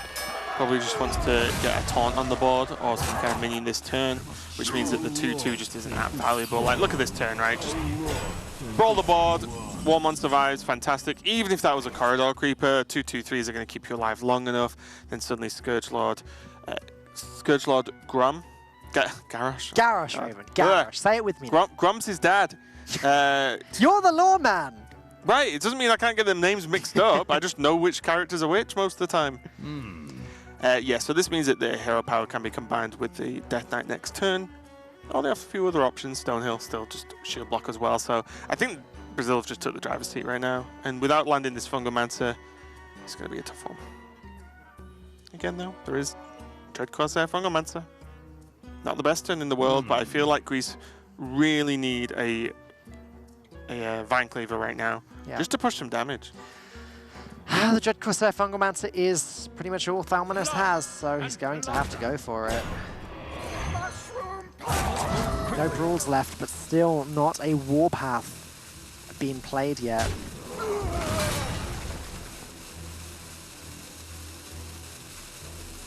I mean, the positioning here is okay against Garrosh. The weapon would have to go into the Dread Corsair, meaning that the Argent Squire survives. Yep. But then there's the hero power, so the Soundlight Chain Gang would be able to trade into the Argent Squire and clear off the entire board. Yeah, this is still a board wipe. It is. Yeah, not bad. If anything, thinking about it, you'd actually just... Wait, let me think. I wonder. Yeah, you'd have to put the taunt on the far right, wouldn't you? Okay. Yeah. Yeah, it doesn't really make a difference because the hero power still Doesn't kill the Fungomancer. deals with the 1/1s, and then Dread Corsair is in the exact same position it is now. Hero power first, sure. Yeah, I guess it ends up being the right place, but it doesn't mean you shouldn't put it on the right place. No, but he would have just hero powered first in that position, right? It doesn't make a difference whether he hero But powers what if they don't? Well, then they're just playing badly at that point. Well, that gives them an option to play badly, whereas doing that didn't. Okay. Okay, sure. I'm just saying. No, you're right. You're right. You're right. Things. You're right. There's no reason not to give your opponent the opportunity to play badly. That is. Everyone plays badly at some point. That is fact. And now the issue is with the hero power that it just completely negates Greece's hero power, and the Team Brazil benefit greatly by having the hero powers not exist in this game. Shield Block, Phantom, Militia, Stonehill Defender. These are all just cards that shut Greece completely out of the game. When is the Paladin Death Knight hero finally going to become meta, Raven? When's that? What's going to make that happen? I played it not too long ago. I think it's a pretty solid card, but I mean, it's not enough for odd Paladin, right? It was really good in tournaments a little while ago, but that's really about it. OTK Paladin still hasn't found its stable spot in the meta. I don't think it needs to be OTK Paladin. I see it as 9 mana, equip a 15 attack weapon with 15 lifesteal, you gain 5 armor, and your hero power is generated 2/2. Sure. It's a solid card. That would be great, but like the Paladin toolbox isn't really built around late game anymore like it used to be. Maybe this expansion will change that. Right, but if your top end is Uther, and then you deal 15 and win the game, Sure. you don't need to play a control deck for that. Look at this deck. We're on turn 1 million, and this is what we talk about the quest. Although the quest has not been completed yet, look how long this game has gone. People autopilot and be like, no, Warrior just clears the pilot a couple of times, they win. Well, clearly not. The victory. Well, Until now. they won. They cleared them eventually. more than 2 times, which is what I said, so I'm still correct. Yes, you're right. I will say that the Warrior didn't actually draw Warpath ever during that game, which does happen. It's Hearthstone. You don't always draw the card you need to draw to win the game, but Garrosh eventually was definitely enough to seal the deal, and Brazil take their second win of the series, leaving the score at 2-1. Only 2 games remaining. Greece needs to win both of them if they want to win this. Next up is Nevs on the odd Paladin versus Fenomeno on the odd Rogue. Now, battle of aggro. But if my understanding of this matchup is correct, Raven, the odd Paladin does a great job of controlling the board, and the odd Rogue struggles to keep up. Yeah, most importantly, you can just go wider than the odd rogue, and a lot of the time, you do have ways to deal with the minions, but you have cards like Righteous Protector, which is very awkward to deal with for odd rogue, as the dagger's buffed, but then they're putting it into a 1/1 taunt anyway. Even Stonehills can be awkward, so I think the Paladin generally wins out because they have more attacks to make per turn than the rogue player does more often than not. Obviously, not unwinnable by any means. I'm just looking through the deck, Grease's deck list as well, the aggro deck list, and it's clearly not been teched to beat aggro decks. We're looking at cards like King Mukla in the deck, Blink Fox. Right. You know, there's no fan of knives or anything there to text to beat the. Yeah, and you generally just can't do that in this format. You can't play Fan of Knives to try and beat aggro Paladin if you happen to run into it with one of your 5 decks. Like, that's just not the way you can go. So you see a lot of these decks just built in one way. I think the only thing I can really think about in general is just the weapon removal tech is fine, just because of how powerful, for example, Malygos Druid is, and also some other decks. You look at Q-Block's been creeping back in as well. So just putting a piece of weapon removal is fine, I think, in a few extra decks. But in general, you can't go too hard in terms of tech. No, and in this list, there's no weapon removal or anything. It's clearly not the matchup that Fino wanted. I just want to talk for a second about Fino again, the anchor of Team Greece, a member of Fade to Karma as well, one of the 3 infamous Fade to Karma anchors in the Hearthstone Global Games, all going head-to-head, and also was very recently the top points earner in terms of Hearthstone Championship points. Yeah, I think Fino's an incredible player, and I think I was saying this to you guys, or Sol maybe specifically, it all melds into one, but when we were in Italy for HCT, I was kind of talking about this is really in Hearthstone, like what I would call like the year of the grinders, in the all of the players who just play day in, day out, really put in the effort to get those points, to go to the tour stops. It's all being rewarded, and I think appreciated as, I believe, players like Fino, like Tyler, these are getting rewarded and way more recognition this year, and way more fans than they have in previous years, mainly because the tour stop and the point system have really given them the opportunity, as well as HGG, of course, to really put themselves in the spotlight for something they've been doing for a long time. I think all across Hearthstone's competitive circuits over the last few years, I mean, HGG and HCT both taken into consideration here, there has been more and more of an emphasis on supporting these players that don't necessarily want to focus on their stream. They just want to be really good players and consistently win. We've been putting the limelight on them more with the tour stops, etc. And also by just inviting players into the Hearthstone Global Games based off of their Hearthstone Championship points. And it's worked out, clearly, because players like Fino, and like you said, it is the year of the grinder. It is, and some players can just do both. I mean, I mentioned Tyler. Like, Tyler's stream is fantastic. Fino's stream is fantastic. You look at players, for example, aren't so much in the competitive spotlight, but for example, Asmodai's stream, like he probably streams more than anyone I even know at this point, and his stream is also great. Ball Control, another one I would say, his stream's been going really well lately as well, and he's still putting up the points as part of that F2K team that you mentioned. Yeah, and I think Asmodai is a really great example of that, actually, when it comes to streamer versus competitive player, because Asmo has always prioritized his stream, and he's having a lot of success with his stream, which is incredibly well-deserved with the work he puts in. However, what's so great about the Hearthstone Global Games, and again, HCT this year, is that it's really helping to share that limelight across players that maybe don't have the personality and the character to stream. Just because they don't want to stream doesn't mean they are not phenomenal Hearthstone players and that we shouldn't be paying them attention. I have the personality, neither that or the skill, but I do it anyway. But hey, and you do a great job too, Ray. So, as you can imagine, we were just sort of filling time as the players were getting ready. And Fino, speaking of which, I believe is sat in a room that is very close or in Germany as he is getting ready to play in a tournament literally tomorrow. So he might be a little bit tired from prep, but he's not going to mess around. Yeah, I mean, you said before, I think when we started the series, you said you're curious as to how Greece is going to cope when their star player, Fino, is so busy participating in tournament after tournament. Oh, he's taken the L already. We're done here. Yeah, and this is just a glimpse into what Fino's stream looks like. In terms of, it's not that Fino's overly salty in any way. I feel like he's just very honest about what he thinks his chances are in any given game. He'll just be like, oh, okay, I guess I lose. And there's a lot of players that are like that. Say if this was a ladder game, if the first 3 turns didn't look great, they'd probably just concede and just be like, let's get into the next game. You already see that in a tournament game, because if there's a chance you can win, you play to that chance, which is why we see some control matchups, even though one-sided, get played out quite long. Yeah. But in this one, this ain't gonna be a long game. I'll be pretty surprised if it is. Well, I mean, Fino's saying he's taking the L there, but he's got Firefly in his opening hand, which is one of the better cards to contest with an odd Paladin board. 1/2s do trade quite favorably with 1/1s, it's fair to say. I think the issue is the buff dagger is worse against Paladin because you don't need the extra attack. Yep. And Firefly gets beaten by 1 hero power from Brazil. Yep. And what else is he doing after Firefly? Flame Elemental gets beaten by 1 hero power.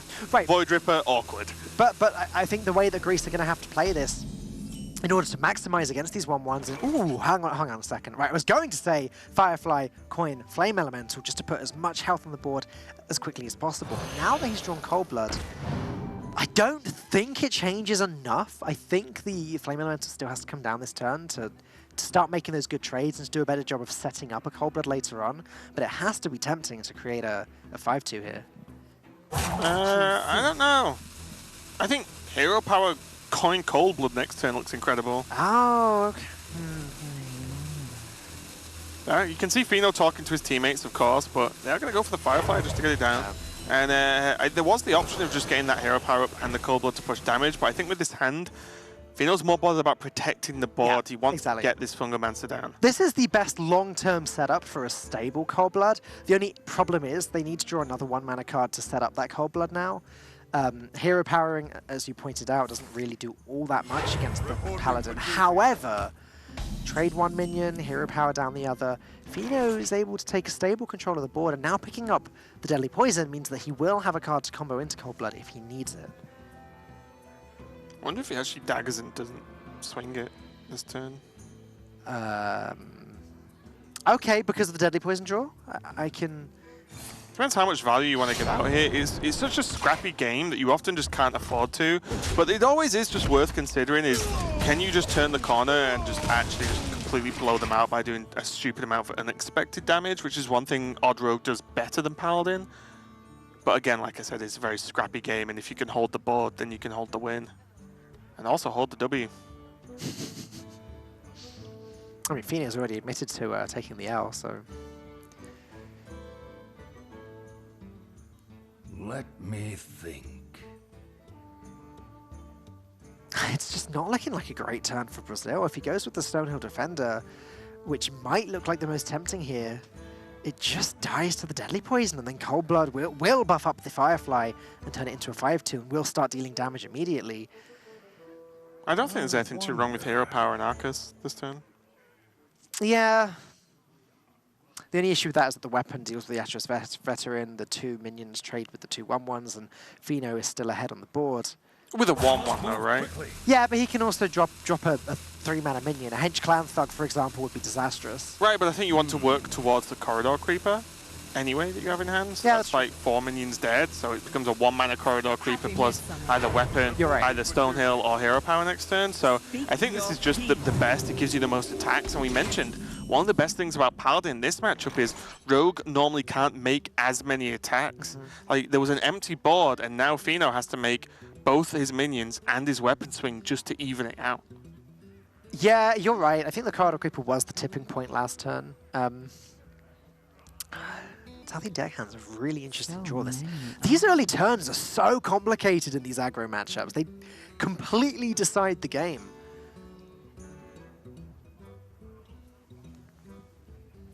Because Fino could just use all 3 1-mana cards this turn, but... You could also just triple trade and then play the Void Terror. Gets a 3/2 and a 1/1 still on the board. Like, sorry, 3/3 and a 1/1 on the board. Going into turn 4. I don't think I like using the deckhand. You have Cold Blood. So you have deckhand as an activator. Also, it's just removal that you don't need to use this turn. I mean, straight up trade and play the Void Ripper, I guess, is the baseline play. The first one they'd have looked at. I'm going to go with the dagger up instead. Yeah, and going to squeeze the deckhand in because it kind of gets free roam to the face and sets up an extra potential trade for Greece next turn. Also, Void Rippering the deckhand next turn will allow it to make a value trade with a 1/1. This Righteous Protect is insane, though. It's really strong here, and obviously Corridor Creeper can be played as well this turn, and also the Hero Power. Let me think. Nev's gonna think carefully about this one, but might even weapon, right? oh, weapon, Righteous Protector, and Corridor Creeper. Yeah. So it's the turn before you're expecting a Vile Spine at worst anyway, and having Corridor Creeper just on the board, you can play Blessed of Might next turn to take down any of the big guys. I think it's really difficult to justify not playing the Hero Power, though. Yeah, that's true. Like, it's just 2 free 1/1s on the board, and it's the Paladin Hero Power that the Rogue really struggles to beat. Its cards the Rogue has an okay job against, but the Hero Power, it just can't keep up. Yeah, the only issue with this play, it gives the deckhand an attack, which means that there is a chance that this Corridor Creeper just dies. I guess it means you keep 2 1/1s on the board in most circumstances, but the Maul doesn't really benefit from having the wide minions as much. But we'll see. So let's see, Blink Fox, Cold Blood, Firefly, and Weapon goes into the 1/1. Deckhand with Cold Blood to deal with the Corridor Creeper, but that still leaves the 2 1/1s on the board. Fino keeps hovering over the Cold Blood as if he's going to play it first. Could he be considering... Oh, okay, so Cold Blood on the Firefly, then play Void Ripper to flip the attack and health. The Firefly and the Deckhand value trade against the Argent Protector, and the Weapon deals with the Corridor Creeper immediately because it's now a 5/2. That's the play. Yep, that was pretty good. Got some value from that Void Ripper, which is, on average, probably kind of hard to get in this matchup because it's just a lot of low minions attacking each other, but it's a pretty good value play. And now Brazil have to do something to keep up here and try and get rid of this Void Ripper off the board. That was a fantastic play, a great use of Void Ripper. As you said, it's difficult to pull that off in this deck, and now they're going to curve into Fungal Mancer. And usually 2 of these minions survive. There is the Maul in hand, as you've been pointing out for the last couple turns, and it looks like it's sort of now or never to play it for Brazil.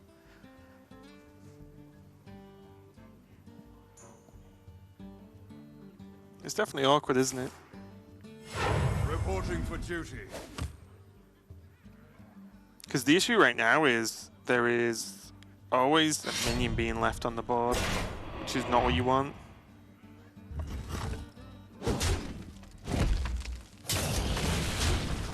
Blessed of Might is great though for dealing with the bigger minions later on. Yeah. Dagger trade, Blink Fox dagger trade, I guess. Blink Fox opens up a world of possibilities as well. Avenging Wraths, Consecrations, Spike Rich Steeds even. Tarim. Yeah, well, no. You had me for a second there, Raven. I just wanted to agree with you so badly. Oh, all right. I swear, right, I honestly swear that Blink Fox gets you the card you need way more often than it doesn't. I have lost to some... I played Cube Block today. I was a Cube Block, yeah? Right. Built a sweet board. And you know how I got beat? How? My opponent Blink Foxed a Godfrey and cleared my board. Like, you know what I mean, though? Like, it's ridiculous, isn't it? Well, I think Fino's facial expression really told the whole story there.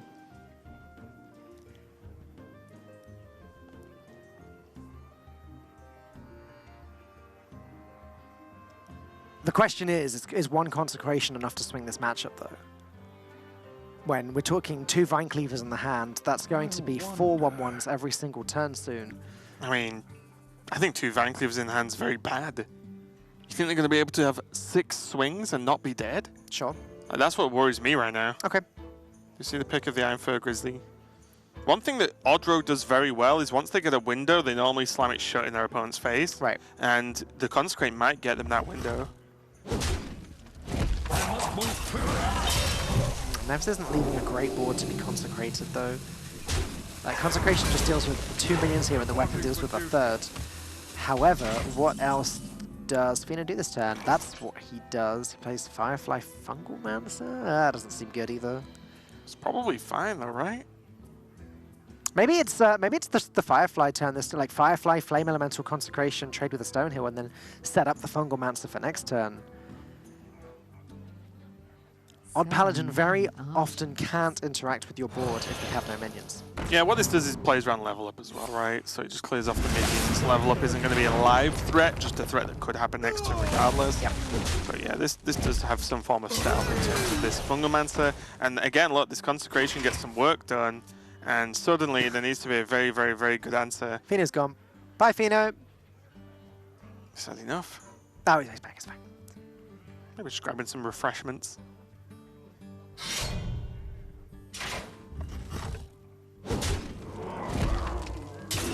This Righteous Protector is insane again. I'm just going to say every time I see Righteous Protector in a matchup like this. It's doing its job. Righteously protecting. Now this turn can escalate really quickly because Brazil can get off a Righteous Protector, a Corridor Creeper, and an Iron Fur Grizzly all in one turn if a couple of these minions die. So many. Literally next turn if all three of these minions die.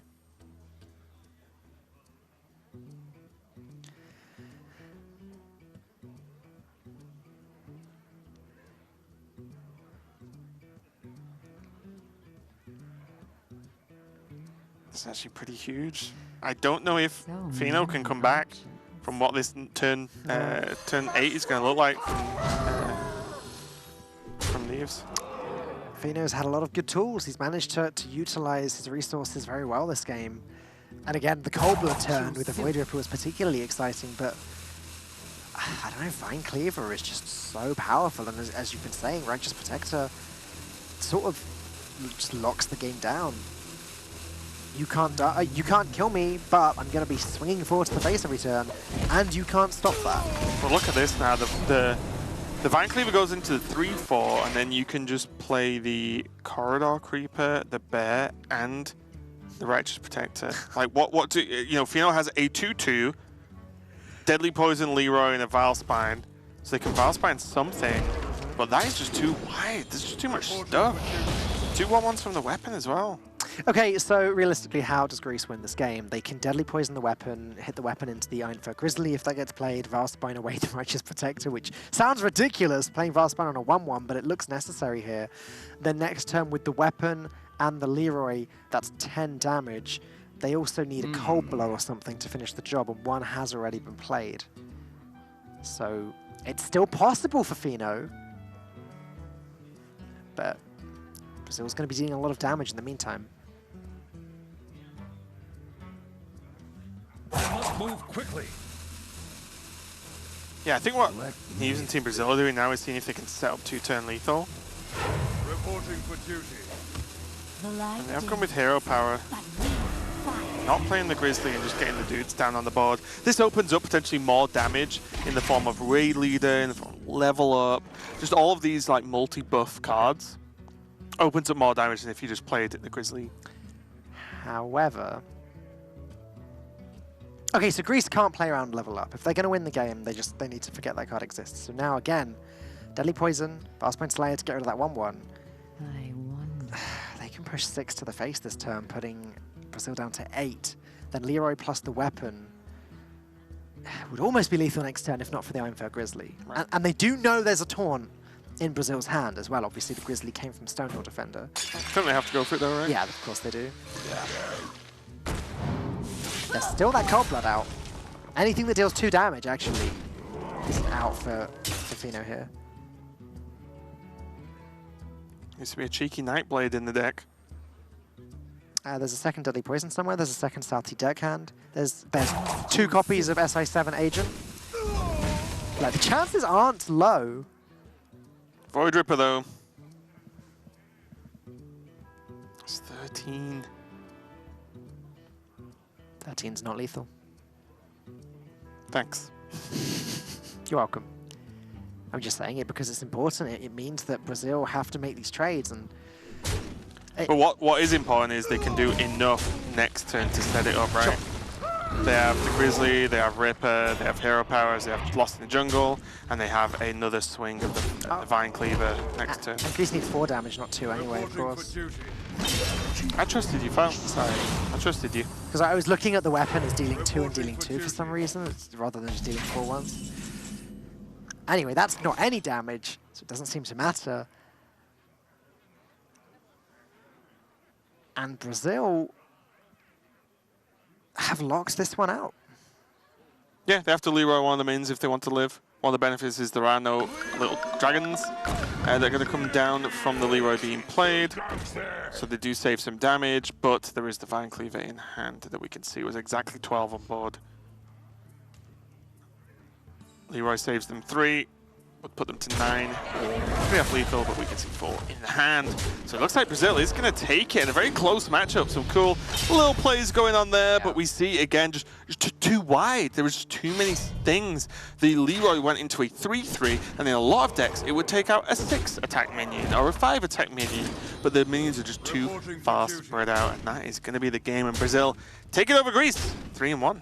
Yeah, Afino playing to every single outlet he could, but the deck was clearly not built to beat Paladin. And Brazil take this one down, looking good right now in the Hearthstone Global Games. Yeah, they definitely are. I think they got the better end of the stick in terms of the matchups. You know, you definitely have to say that. But overall, just I think pretty solid play from both teams. I expect nothing less from players. You know, when you put players like names like Race and Fino together, Deathlaw, for example, as well. These are all names we've known that are fantastic players for years.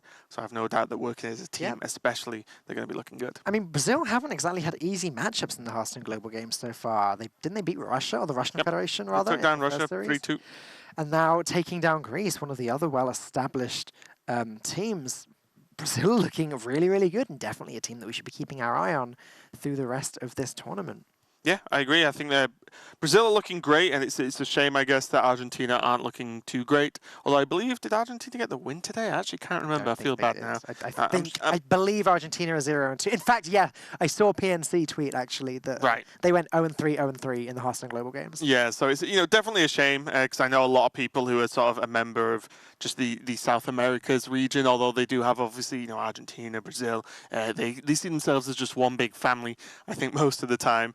And, it's a shame they're not doing so well, but Brazil doing absolutely fantastic and continue to put their name out there. We are going to have a chat with Race and see how Team Brazil are feeling after that great matchup for them. Race, congratulations on your win. Can you hear me? Nah, that did not look like a facial expression of someone that could hear me. If you can hear us, we can't hear you. So okay, now. Yay, there we go. Found the unmute button. Excellent. Congratulations, Race, on that win. Tell me how you guys were feeling before this game started. Like, you'd done the picks and bans, you'd lined up the matchups. Things were looking good for you straight away, right? Yeah, like we have the same 9 decks, so before picks and bans, we are almost like 50-50. But after the Q order, we got only like good or amazing matchups, except for the first one. So we were feeling pretty good after that, and I'm glad we won. All right, and with the 2 wins you've got now under your belt as Team Brazil, is there anyone you even don't want to face anymore, or are you just okay running into any other team that's in the tournament right now?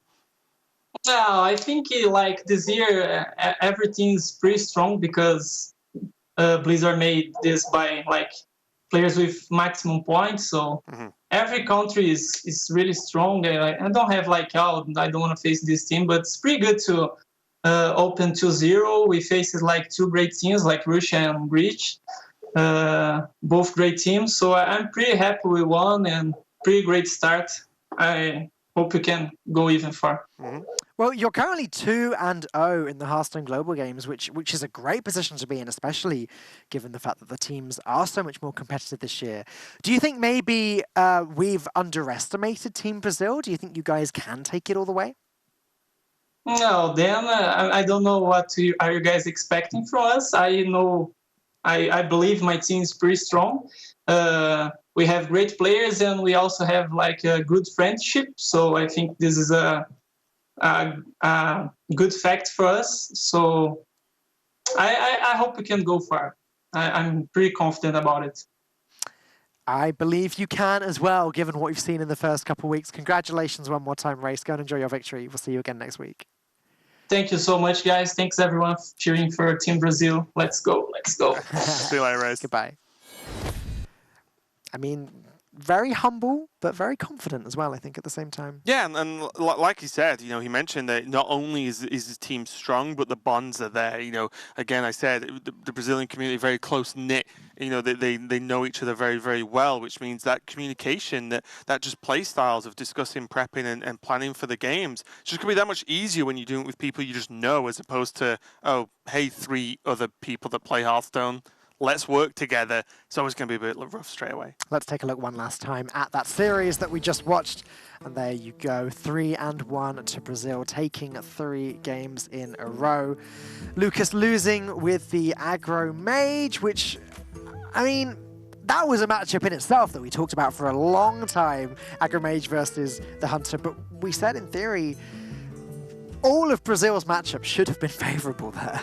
Yeah, I think the first matchup was the most one in query, but I think if you said, just pick how these games should go, the story kind of tells itself here, with the Shaman versus the Priest doing well. The Warrior and the Paladin obviously was pretty one-sided, especially once the Death Knight was drawn, and then the Paladin versus Rogue, although it was pretty cool to watch, the Paladin was always just that one step ahead in terms of sheer volume of attacks and movements you can make on the board. Very similar, actually, to the United Kingdom versus USA game yesterday, where the United Kingdom just managed to line up all 5 favourable matchups. Now, they lost the first one. They did then go on to win 3 in a row. So history repeats itself as Brazil does the same thing. Let's take a look at the results of all 5 series today. Norway beating Israel, Czech Republic taking down Indonesia, the Russian Federation defeating one of the production team's picks, Hungary, Italy, yes, beating Bulgaria, and finally Brazil beating Greece. Are there any big surprises there, Raven?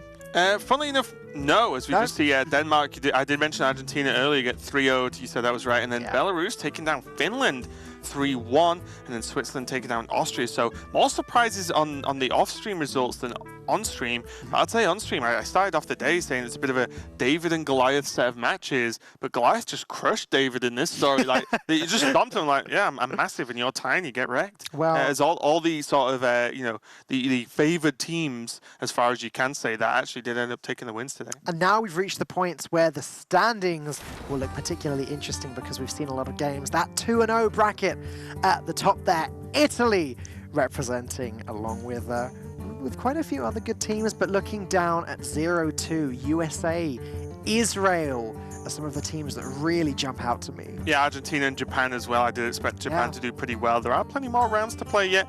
Korea, UK, Sweden all at 1-1, along with Germany as well. And then, as you can see on the right, teams that have yet to play, because guess what?